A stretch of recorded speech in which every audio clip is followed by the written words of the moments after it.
السلام عليكم ورحمة الله وبركاته. السلام عليكم مرلبات ودي سلام يا أصحابتي دقالقة عادي أدبندي سلام يا وناول كوكين وبريها مغرالي وانسوقي وان صاحبة السلامين وحيد الله السلام الله عليكم ورحمة الله وبركاته. عادي أدبون في عنها وحرشيني غفور وين النبات قبتيد وعافمات قبتيد ونكسنتها إن شاء الله تعوضيا شدنا من سلام يا سلامك القعلتوي يوهوي جمعة مبارك جمعة ونكسن وجمعه maanta sheekan dila wadaagaya sheekadana waxay qusaysaa gabadh Soomaaliyeed fahmaysa sheeka kalena ma aha waa sheeka barablan waxay jirtaa sheekooyin wanaagsan oo taariikh iyo wax wanaagsan ku saleysan iyo sheekooyin barablan ku saleysan tan barablanka weeyaan ma garanaysaa ama tan dhibaatooyinka ee khaaska weeyaan marka horta ayaamaha kan Soomaalida iyo media iska caayisa oo isu tirinaysa oo qooy iyo koonfur dhalinyaradii oo waxaan ku leeyahay fanaaniintii shaydaanka dhexdeega la isku kiciyeen oo arkayay iska daaya qabyaalada iyo shaydaanka Soomaali waa Soomaali baydilaa fahmaysa Soomaali waa Soomaali maradii aan ku maartay ku soo xijabtay iga fakatay iska dhacday Soomaali waa Soomaali Soomaalina waa la wada leeyahay meel kasta ay istaagtid ama waqooyi ha noqoto ama koonfur ha noqoto waa wadan Soomaaliyeed meel kasta way deganaataa waad ku faantaa meel la gaar uma lihid ma fahmaysaa Soomaaliya habeen baa idinka raacay waxay isku dilayna wadankeena ku rognay iska daya qabyaalada iyo shaydaanka idinka dhexdeegaya meel kasta aad tagtid meel lagu oran maayo ka kac ma lihid laakiin meel kasta waa Soomaali meel kasta nabadgelyo u rajeynaya caafimaad iyo khayr iyo ciise iyo sharaf meel kasta Soomaali iyo Soomaaliya kamid ah dibadda markay joogno Soomaali baynu wadanahay Soomaali waa Soomaali calanka buluuga ee naga wada dhaxeeya gudaha markay joognana waynu sognahay Soomaali way soo ogtahay ma fahmaysan laakiin guud ahaan markaad wax geysato ama adiga wax lagu geysto waa qof Soomaaliya waxa geystay ama haddii aniga aan wax sameeyo naag Soomaaliyeed ba waxa sameysay ama ninkan waa nin Soomaaliya yani waxaad seetaa magaci guud oo dhan baad seetaa Soomaali weyn magaceed baad seetaa ma fahmaysan marka qabyaalada iska daayo shaytaan iska naar baan leeyahay meesha aadidna waa meeshii kale meesha wax ku taraysana waa meeshii kale تهوى إذا كان Soomaaliya maxaad sameynaysaa dhalinyarada ka dhex baxa waxaad sameynaysaa wadanka caqdada iyo silica ka daayaad ku dhaxaysaan oo hore uga gudbo waxa san leeyahay marka labaad waxaan idin sheegayaa gabadh la Yohana oo ku nool Mareykanka mar walba way cabataayo ninkeedii oo gabadha bardhaxas oo carruurta ka qaado weyn ogay markasta waxaad arkaysaa gabadhii oo oysa oo duufka iyo ilmada saa u daadinaysa dhaqdaahaysa oo oysa hooyo carruur laga qaaday waan dareemeynaa waxay tahay hooyooyin haddaan nahay waan garanaa ilmaha yani ilaahay subxaanahu watacaala wuxuu noo siiyey raxmad gooni oo aan raggaba la siin ba ilaahay noo siiyey u siyaada haddaan haweenahay hooyo kasta ilmaheedu ama hoo weynaado ama hoo yaraado yani waa hooyo meel baa ku xanuunaysa aad ogtahay oo ilaahay baa inoogu talagalay laakiin waxay tahay 4 sano ama 5 sano dhow inaad u oydo cunug yar oo ciyaal yar oo aabahood haysto waa iska qayliso oo moraalka ku disho aniga waxay la tahay waa laga fiican yahay ma carruurtan gaal ka qaaday mise ninkii dhalay ka qaad gaal hadda ka qaado waa meesheeda inagoo wada hooya oo wada magaranaysa meel ina wada xanuunayso oo carruurta wada dhalay haddana way kala duwan tahay marka cadow gaal ka qaado iyo marka cadowgii dhalay uu ka qaato ila waa cadow nin Soomaaliyeed oo saa kula xifaaltame waa cadow ragga Soomaaliyeed waa cadow habeen baa gabdhiina u soo jeestay xaasaskiin inta dhiqi kar waaya baabiyaan bay u soo jeesanayaan oo la xintamayaan oo daba dhiganayaan oo daba fagayaan oo saqajanimo kula nool yihiin iyo silic ma fahmaysaa marka haddii cadowgii dhalay uu ka haysto waa cadow nin Soomaali yahay dee u daa oo ku ogow oo u soo shaqee oo soo booqo oo maxkamadaha ka codso dawladda aad hoos joogto ka codso inaad u tagtid oo ayamaha qaar ilmaha lagu keeni karo oo ayamaha qaar aad soo eegi kartid oo ayamaha qaar aad soo booqan karto oo wax u keeni kartid oo hooyadu haddana ayna gacan qaadin oo ayna yani gacan qaad ayna samaynin dawladdu way ogoshahay ama naag waalan ayna ahayn oo xiskeedu maqan yahay dawladdu way ogol yihiin waalidkana ilmaha soo eegaan labada waalid markuu mid hayo ka kale waa loo ogol yahay hadduusan yani gacmaha wax ka geysan wax dilin oo dangerous uusan ahayn qof dangerous wax dilay hadduusan ahayn ama qof waalan xiskiisa uusan joogin hadduusan ahayn dawladdu way ogol yihiin labada waalid mid inuu soo booqdo ilmaha ka haya mooyaan ka kale waxa la siiyaa saacado weekend-ka ah oo sabtidii xadda gaaladu fasax yihiin waynu ognahay sabtidii xadda 2 saacadood ama 3 saacadood ka mid ah maxkamaddu siinaysaa oo ilmaha kan uu waalidka laga maqan yahay uu soo eego oo loo dhiibay isaga oo uu soo wareejiyo oo soo ciyaarsiyo soo cuntaysiyo la soo kifaaxo hadhowna kii hayo uu soo celiya ma aabaha noqdo ama hooyaha noqdo laakiin kani wuu u diiday sida inooga muuqanaysa anagu shaahid ma nahayn oo ma arkay laakiin sida midhaha inuu ku arkayno wuxuu qoray naag waalinay tahay oo waxba haysan kareen oo uu ka qaaday gurigiina naag buu ku guursaday ama Allahu a'lam meelaha sunaa ku guursaday maskaxdeediyada ma joogtay waxa ugu jira maskaxda naagti buu la joogaa ha naagti bay iga raacay naag buu iga raacay naag buu iga gaxaystay naag baa maxamed iga gaxaystay maxamedow wallahi shaahid waxaan hawaan dhageysanay iyadoo la isku soo xidhay meel waxaan ayaa TikTok oo Soomaali badan ay dhageysanayeen waliba jilibkeeda ama qabiilkeeda u badan ba waxay leeyihiin ma ku soo dhicinaa ilmaha oo ma kugu soo ashkatoonaa dawladda ma ku weydiinaa ilmahaaga in lagu soo dhiciyo ma haysan karaysaa oo ma ilmaha dooni mise maxamed baa dooni maxamed baan doonayaa bay ku leedahay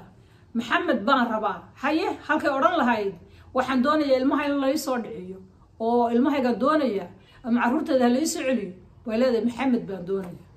maxamed naag waa roosay maxamed naag wuu iga raacay maxamed inta waa ooysa oo badhadhadhaqdi baa ka dhamaatay maxamedna waa ka carruurta ka gaxaysteen naagta guursaday halkan dawladdu ku yiri waa naag waala naagta ee waalida qoray marka haday sheekadu sidaa tahay aniga mar horena waa la taliyay in la gaarsiin kale ma aqaan fiidiyogana share gareeyo gaarsiin hana gaarsiin ma fahmaysan iyo kuwa la midkaaba gaarsiin carruurta hadii cadow usan ka qaadin oo cadow gaal haduu ka qaado wad ku khasbantahay inaad ashkatootid oo oodid oo meesha galaan baad ka daba gashid oo u shaqaysid oo dawladda u galagalaysatid oo loo yaro u qabsatid oo islaam gaxaysatid oo tol gaxaysatid oo Soomaali weyn gaxaysatid taa waa khasab ay kugu tahay sanduli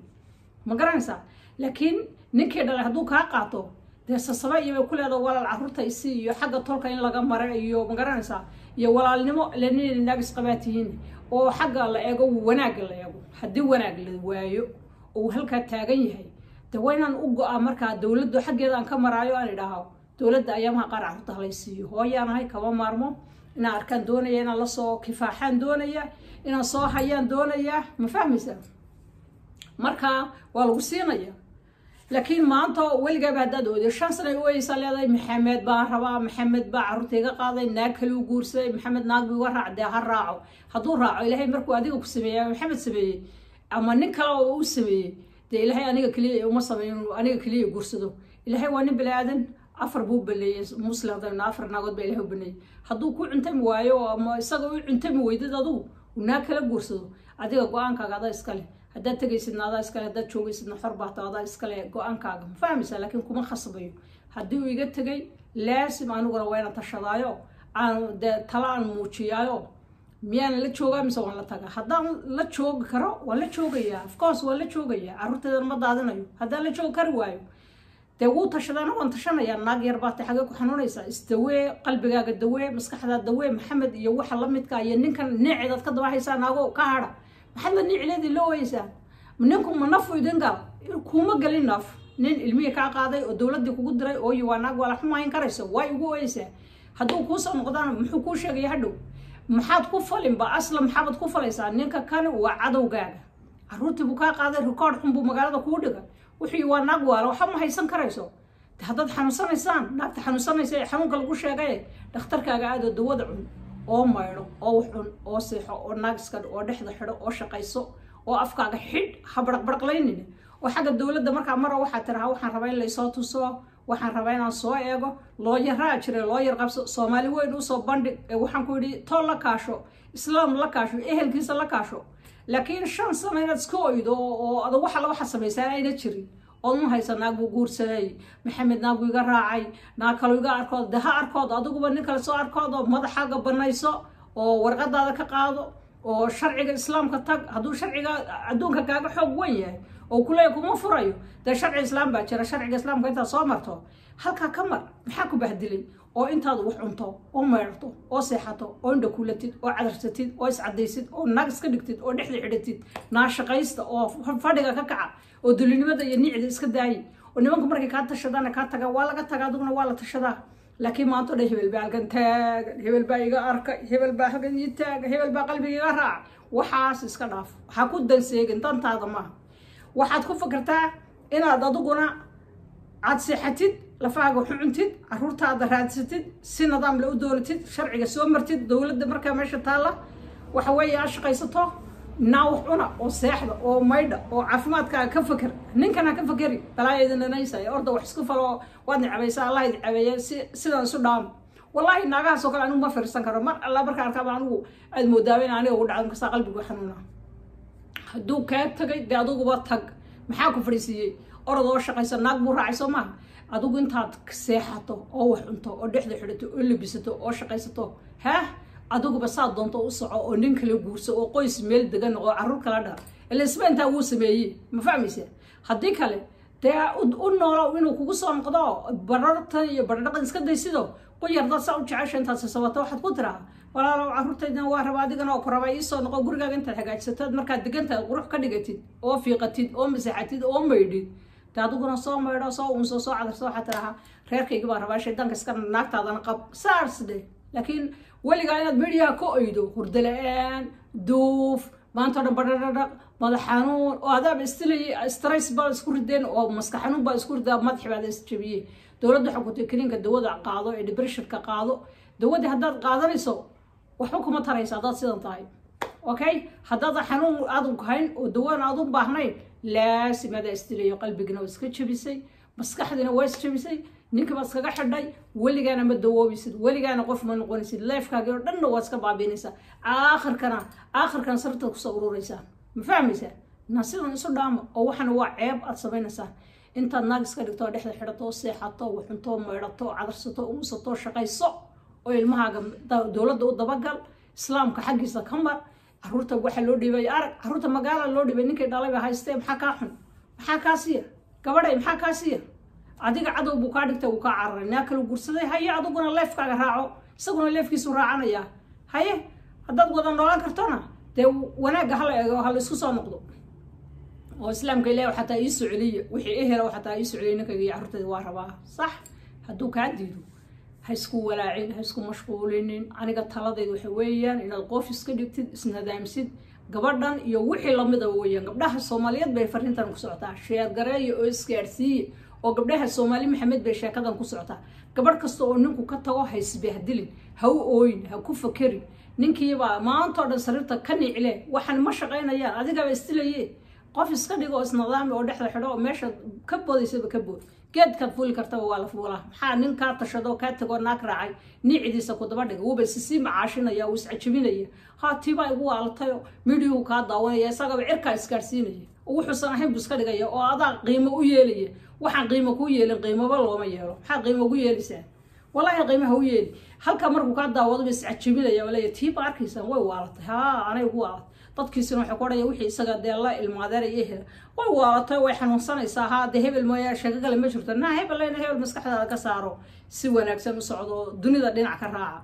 shaydaanka iska naara. intaas idinla wadaagaya asxaabtada qaaliga. waa idin salaamay meel kasta joogteen. Soomaali Maxamed waxaan ilaahay salaamu calaykum waraxmatullahi wabarakaatu. sheerka iyo like iyo commentiga dhacdhac igu siiya, dee waa idinka